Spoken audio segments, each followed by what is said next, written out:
తన తరువాత తన పిల్లలను తన ఇంటి వారును నీతి న్యాయములు జరిగించుచు యెహోవా మార్గమును గైకొనుటకు అతడు వారికి ఆజ్ఞాపించున్నట్లు నేనతన్ని ఎరిగి ఉన్నానెను.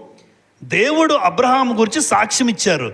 దేవుడు అబ్రహాము గురించి ఇచ్చిన సాక్ష్యం ఏంటి అంటే, దేవుడు అబ్రహాము గారి నుంచి ఏం చెప్తున్నారంటే, అబ్రహాము గారట తన తర్వాత తన పిల్లలను తన ఇంటి వారిని ఎలా నడిపిస్తాడట? నీతి న్యాయములు జరిగించుచు దేవుని మార్గంలో నడిపిస్తాడు అబ్రహాము గారు అని దేవుడు సాక్ష్యం ఇచ్చాడు. మన గురించి చెప్పగలరా? పలానా వ్యక్తి సంఘంలో ఒక పేరు పెట్టి, ఈ వ్యక్తి తన పిల్లల్ని తన కుటుంబాన్ని నీతి న్యాయముల్లో నడిపిస్తాడు అని మన గురించి చెప్పగలరా? ఒక ప్రశ్న. చూసారా?